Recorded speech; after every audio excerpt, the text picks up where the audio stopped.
Bizkaiko Finantza Kontseiluak udalkutxa bidez udaloi dagokigun 2019ko likidazio positiboko dirua, hau da, ia 26 milioi euro, udalei ez banatzea proposatu du.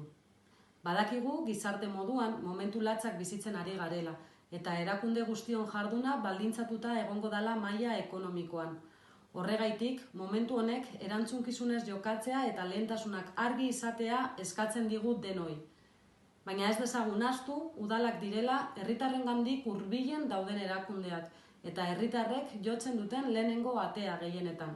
Sarritan, udalak gara herritarren beharrizanei erantzuten dieten zuzeneko erakundeak.